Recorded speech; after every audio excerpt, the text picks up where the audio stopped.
In space, a strange, bright light shines in the sky. Ria wakes up from this dream, confused and scared. She keeps seeing terrible visions of people dying in violent ways. Then she wakes up for real, lying on her bedroom floor with injuries and no memory of what happened. The station's AI tells her there's a problem and the backup power needs to be restarted. Feeling hurt, Ria gets up, grabs a flashlight and starts looking around. She finds blood stains in the body of a crew member. She pulls a knife out of him and moves on. In another room, she finds another dead crewmate. Finally, she reaches the control room, restarts the power and opens the door. Outside, she sees a dark planet and another dead body in a bag. Ash is falling, and she notices a shadow that copies her movements before disappearing. Confused, Ria keeps searching until she almost falls off a cliff. She looks up and sees the same strange light from her dream. Suddenly, she starts coughing from the dirty air and rushes back to the station, stumbling several times. After closing the door, the computer warns that oxygen levels are low.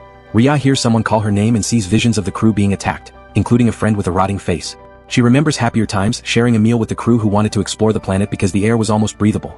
Back in the present, Ria puts a medicine patch on her neck and takes a shower, wondering who she is and where she is. She searches the rooms and sees flashes of her teammates' faces. In a notebook, she finds notes about the station and pictures of herself caring for plants. Suddenly, she hears noise near the airlock in Zone 1. She moves quietly with her knife ready. When a person steps into her corridor, she pushes him down and breaks his helmet. Brian knows Ria's name and introduces himself. She lets him go because she remembers his name from an earlier flashback. Brian was in orbit monitoring the station but came down after getting Ria's distress call. Apparently, one of their crewmates went crazy and attacked the others. Ria shows Brian the bodies but can't remember much. They notice another crewmate, Clark, is missing. Brian uses his medbot to scan Ria and treat her wounds. He explains that Earth sent 7 spaceships to find a new planet, and Ria's ship is the last hope. They landed on a planet called KOI-442 nicknamed Ash. Brian stayed in orbit to communicate with Earth and help if needed. Ria realizes the light she saw in the sky was Brian's ship. The medbot finishes healing her, but Brian tells her brain is swollen from a hit, which is why she can't remember things. Ria feels frustrated. Brian reminds her she joined the mission to find answers and explore the universe.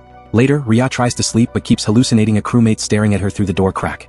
She calms herself and realizes the door was actually closed. Ria suits up to take the bodies out and worries about Clark, wondering if she's still alive somewhere on the planet. Brian tells her they need to focus on their own survival since they're running low on oxygen.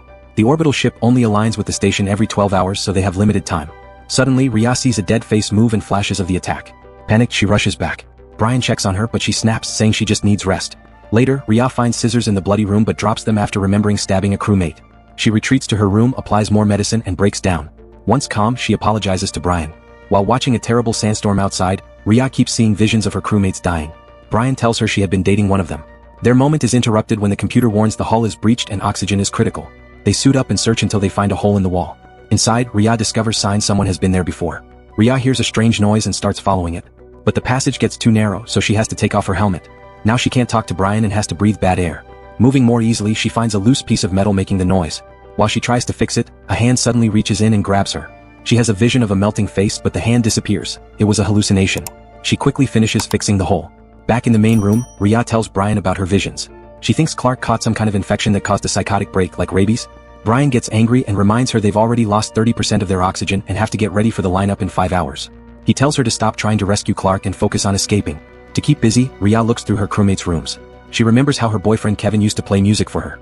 Suddenly, she sees a vision of herself in a forest wearing fancy clothes, with a drone flying nearby. Kevin is there too, staring at a glowing tunnel in the ground. Kevin says it hurts, then the scene changes. She sees herself stabbing Kevin on the station. Startled by a scary face, Ria wakes up in bed. Thinking about the vision, she checks another room and finds the drone near a glitching screen. She connects the drone to the medbot and finds a recording of the crew exploring the planet. Behind some rocks, they found a metal-covered tunnel. The whole atmosphere seemed fake. Someone had already terraformed the planet. Suddenly, the tunnel glows and blasts energy at one crew member, burning his face and breaking his helmet.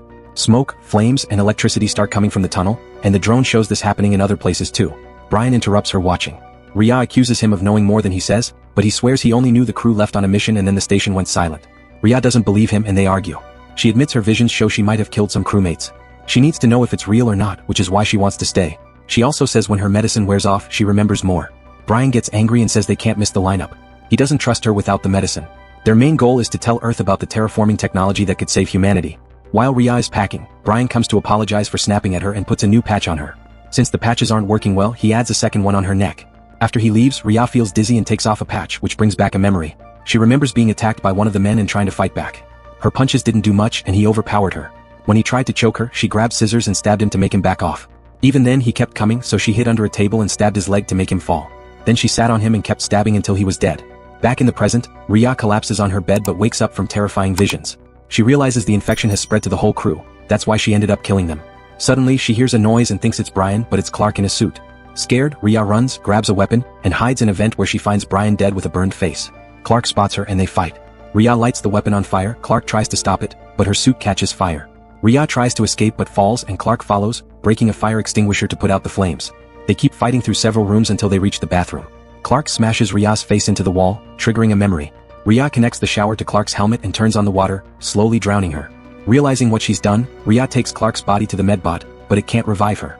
The bot finds no infection on Clark, meaning Clark only fought back because she thought Rhea was infected. The computer says it's time for the lineup. Rhea suits up, bags Clark's body and boards the shuttle. She finds blood and broken stuff inside and the computer isn't working, so the shuttle can't reach the orbital ship. Back on the station, Rhea puts on 2 more patches, then scans Brian's body. The medbot says Brian has been dead for 51 hours. Something doesn't add up. Rhea hears voices blaming her but shakes it off when the computer detects a strange life form. She searches the ship with the weapon and finds a shadow that takes Brian's shape. She realizes this creature used her to kill Clark. After another scary vision, Rhea freezes and realizes the shadow is the infection itself. It calls itself part of her and touches her head. Its fingers go through her skin and she suddenly sees a memory. When the team got back to the station, 2 guys found the creature inside the walls, and that's when they lost contact with the orbital ship. Brian flew down in the shuttle and entered the station, while the crew saw the alien messing with their computers. This alien made the hole in the wall and used it to spread through the ship. The crew wanted to leave but Rhea convinced them to stay and fight. She said beating the creature would let them access important terraforming tech, their main goal. She took a sample from the alien in the computer and studied it in the lab. The sample grew fast, broke the dish, and attacked a crew member by entering his head through his nose. It took control of his body, leading to a fight where Rhea killed him with scissors. While Clark pulled Rhea away, Kevin checked the body, which suddenly woke up and started choking him. Rhea rushed to help Kevin, and together they fought the alien controlling their friend. The creature gave him super strength and reflexes, making the fight tough. When Kevin was about to die, Rhea called his name and threw a scalpel. Hearing his name made their friend clear his mind for a moment, but Kevin accidentally slashed his own neck. The alien left the dead body and entered Kevin through his ear to control him next. Kevin chased Rhea and smashed her head against the wall. As he was about to finish her, Clark, wearing a suit, came to help. She landed a few hits, but Kevin was stronger and broke her helmet, punching her repeatedly. Brian came in and was shocked by Kevin's monster-like face, so he ran to hide in a vent. Kevin followed and killed him with a pipe. Rhea put a new helmet on Clark and forced her to leave the station for safety. Then Rhea grabbed a knife while hearing the alien use Kevin's voice to lure her. She pretended to fall for it and stabbed the alien when it got close. The alien immediately left Kevin's body and tried to enter hers through a wound on her forehead. But before it could take control, Rhea quickly took medicine that blocked both her memories and the creature's power. The strange presence the computer sensed since she woke up was the parasite inside her all along. The alien keeps talking in Rhea's mind, saying humans are weak and will destroy themselves so it won't share its technology. But Rhea won't let it control her. She takes off the patches causing the hallucinations, including the fake Brian she kept seeing.